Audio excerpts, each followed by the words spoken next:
Pois é claro que ele vem de um país tropical, mas do que isso, vem de uma cidade maravilhosa, Rio de Janeiro, né, Ralf? E é com ele que no último sábado de junho, 29 de junho, dia de São Pedro, o Sou Brasil vai rasgar a geografia do mundo. Brasil, Estados Unidos, Portugal, Santa Maria da Feira. Seja bem-vindo ao Sou Brasil, Ralf. Uma visita marcada há muitos anos, enfim, hoje acontece, né? Hoje eu estou devolvendo a visita, né? Pois é, estivemos lá, acho que 2021, se eu não me engano, no Canal Portugal. E agora vamos aqui conversar e explorar a sua experiência, que é muito bacana, tanto de morar longe do Brasil, quanto na questão profissional, que teve que se readequar algumas vezes, não é isso? A gente camaleão, né? A gente vai se adaptando, né? Exato, tem que se adaptar, não tem outra. Imigrante é isso, né? Exato. É se adaptar. O Ralf Furtado é brasileiro do Rio de Janeiro, qual a região? É meio complicado falar, porque eu sou de todas as regiões do Rio. Eu nasci no subúrbio, muito no subúrbio, tá numa região chamada Cordovil, não sei se você conhece. Conhecemos. E terminei em Ipanema. Eu tive um upgrade, assim, um bom upgrade, passando pela Tijuca, passando por Copacabana e terminei em Ipanema. Ou seja, atravessou a cidade partida. Atravessei a cidade. É bom demais. Bom, vive fora do Brasil desde 2012, ou seja, lá vão uma década e 2 anos, mais de uma década.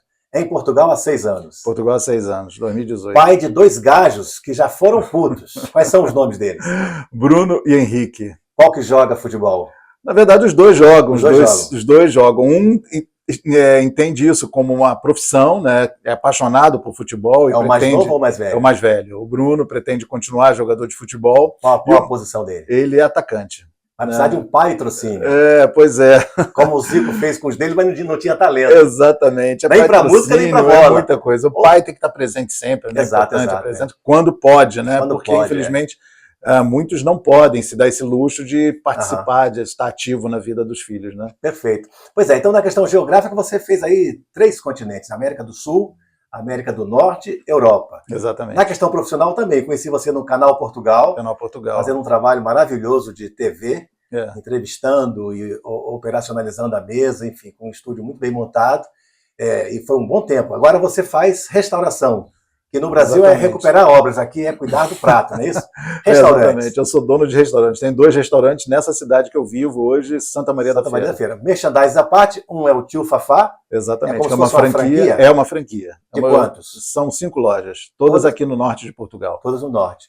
Comida brasileira ou comida portuguesa? Um hambúrguer padrão brasileiro, aquele hambúrguer bem caprichado, que muita gente chama lá do X-tudo, né? Ou do podrão. Do podrão, mas é um podrão é o melhor podrão que você pode comer na sua vida. E também com aquela gordurinha portuguesa, naturalmente, né? Nossa, molhinho português.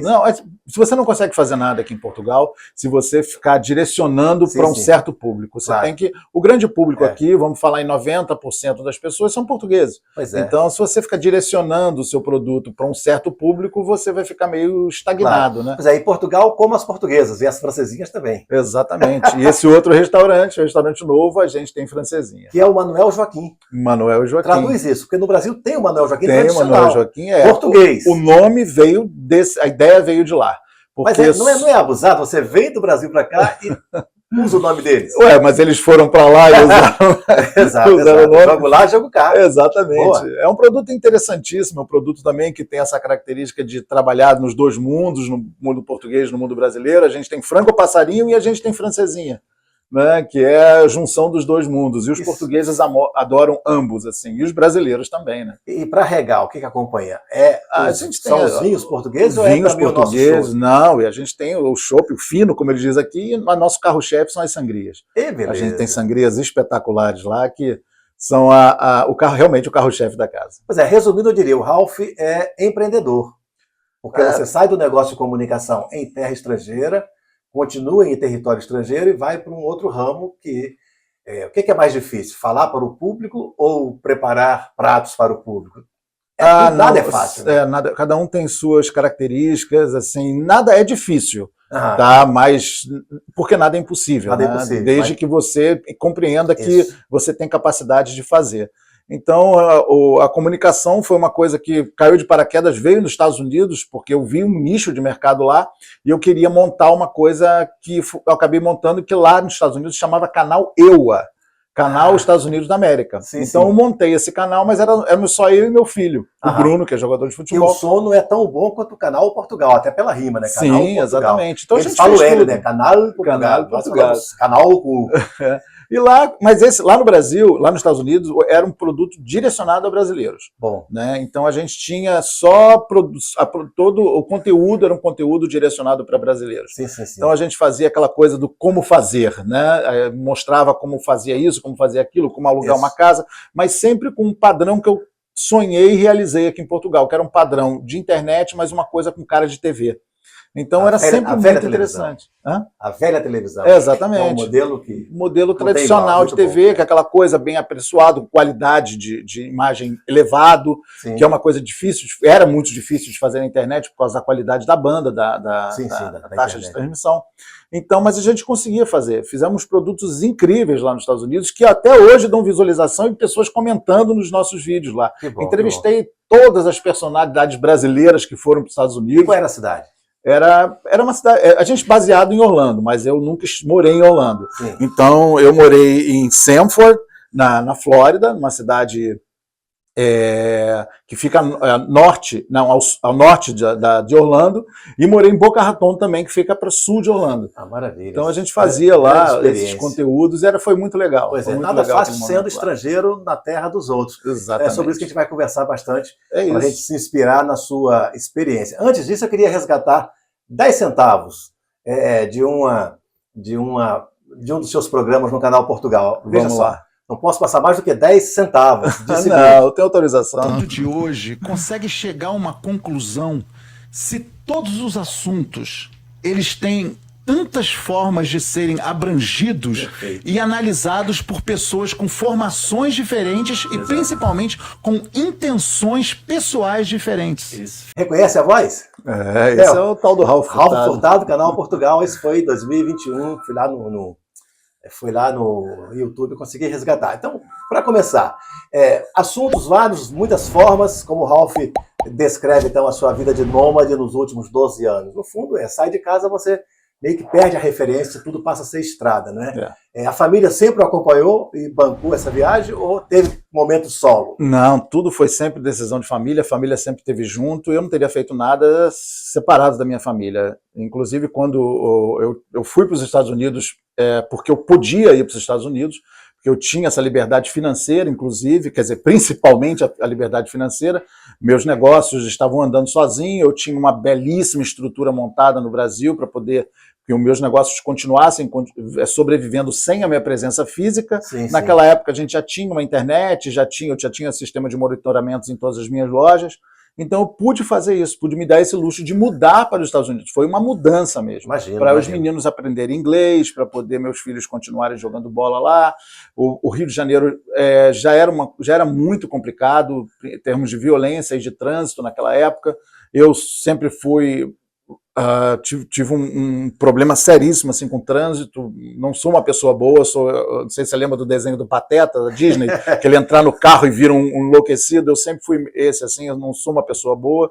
Então eu aproveitei essa oportunidade, que muitos outros fatores também falaram, vai embora, vai que é a hora de ir. Sim. E a gente foi para os Estados Unidos. Foi certo, aproveitar essa o Brasil vivia ainda o momento do pleno emprego. O Brasil estava lindo. Bem. O Brasil estava lindo. O dólar era 1,87. Chegando a Copa do Mundo, 1,78. A Copa ia ser em 2014, chegando as Olimpíadas para 2016. Sim. Ninguém imaginava que viria aquele golpe horroroso, naquela coisa horrorosa que acabou com o Brasil.